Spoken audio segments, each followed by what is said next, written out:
Hello fellow fish nerds and happy Water Change Wednesday to you.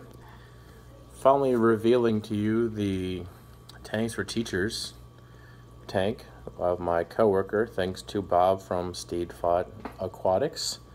So let me zoom out and you can see some of the fish. Obviously some of the fish just can't wait to get on camera here, and you see there are some of them, but we have some in this tank with my coworker that we went to go get them actually last week on Wednesday. That's when we actually got them.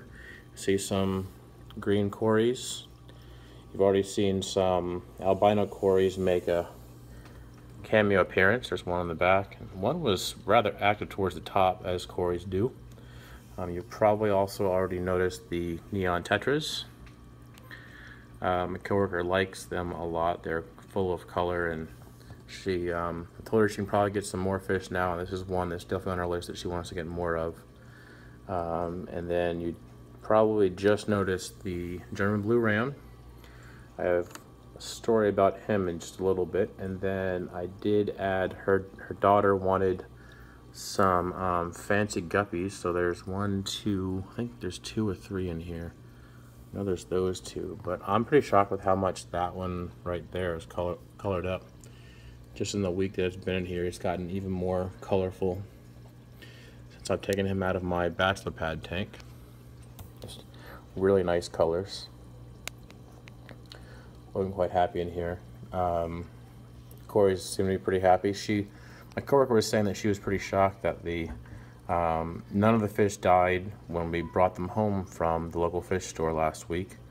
But as I was telling her, the reason why the fish did as well as what they have done is because we got them from a local fish store which has water similar to ours, and the tank was very well cycled, and we didn't get too many fish at one time. So very key thing when setting up a new aquarium to be patient and to take your time. It does pay off. So yeah, the neon tetras, of course, as you notice, she has the cheesy plastic fake plants. There are 2 Java ferns in here that I put in here to start cycling the tank a few weeks ago, and then there's a few dwarf water lettuce plants floating. Some of them have already branched off and propagated, which is nice. Those were also in from the very beginning, and pretty happy with how it's looking so far. She's gonna add some new fish here pretty soon. She just started with that. So the story about the German blue ram here, the Microgeophagus ramrezi, is this male was in my German blue ram tank, obviously.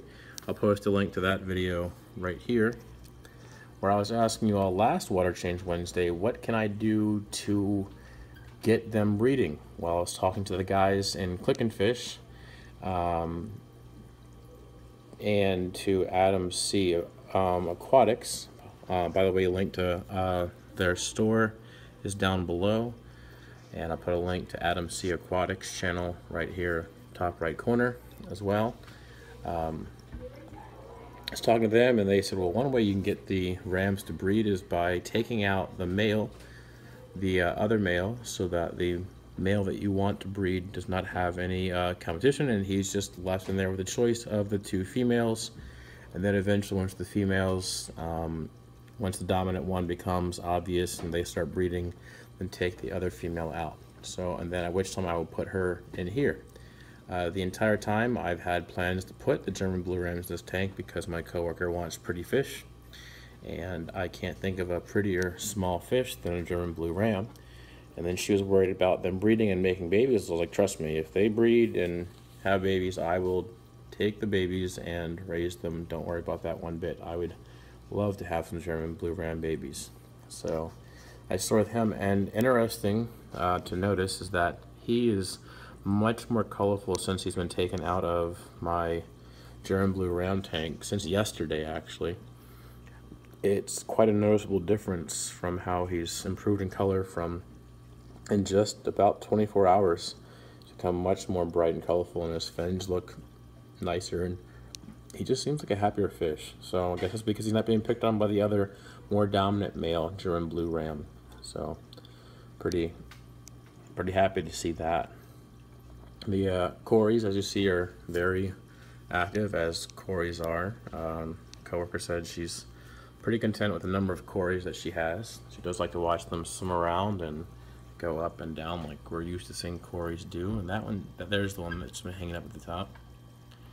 But 6 is a pretty good number for cories. That way they aren't, you know, lonely, and actually could be a chance, although very doubtful that they could breed. That one just ran into that other one. If they do breed, once again, I'll take the eggs.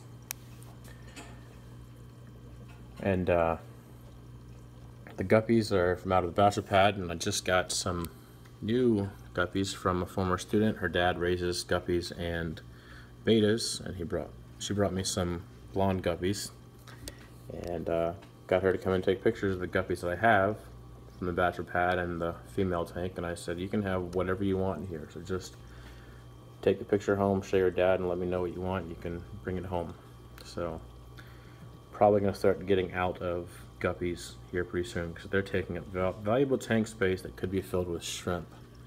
Guys at Click and Fish have created a monster, in words of Adam C.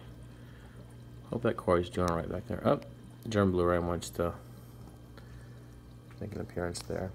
But quick question for you all though. As I was doing a water change, I noticed this white algae, I think it is, on the heater back here. Let me see if I can get a closer look. And that is just some weird looking stuff. I even sprayed the water on it. It didn't really move it too much. If you could help me to identify what it is, I would appreciate that. And I will do water changes to help to get rid of it. But if you'll have any other ways that could help to get rid of it, I appreciate it. My coworker probably does not want ugly snails in here, so that's not really an option. She's probably not going to want like bristlenose plecos or anything like that. So I might just scrape it off and take it out. It would be probably the easiest bet. Maybe even just take some Q-tip of hydrogen peroxide maybe, and that should kill it after I clear off as much of it as I can with one of those like plastic gift cards. Probably what'll work best. That's probably what I'll do. So but yeah, I just want to thank Bob from Steenfod Aquatics once again. Of course, I'll put a link to his channel down below this video. If you don't know Bob, you should definitely go check out his videos. His tanks are just amazing.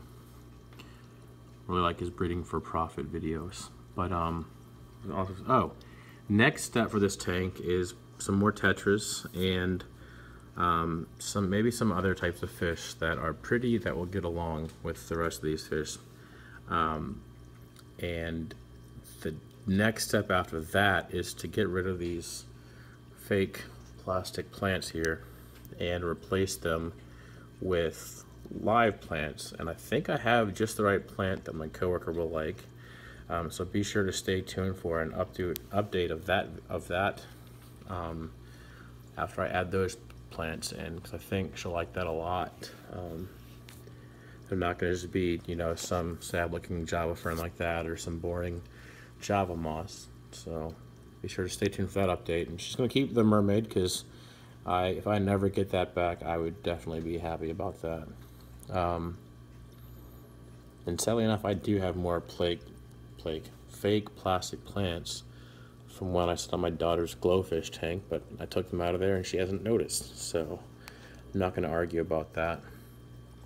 But pretty happy with the tank, pretty happy with how healthy everyone is, and pretty happy with how it's going. We'll slowly add more, and hopefully maybe get some, you know, breeding activity out of here and some teachable lessons for the students. They can learn that most of these fish, except for the cories, the guppies, excuse me, are from South America.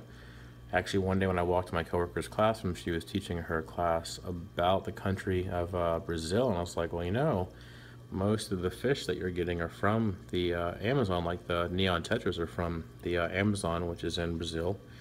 as we all know. So this is definitely an educational opportunity for the students to see things from a different part of the world and learn a lot of things, you know, not just science, but also cultural studies as well. Hope you enjoyed this. Give it a thumbs up if you did, and comment below with any questions or suggestions on the algae or what it is, what type of algae it is, would be great.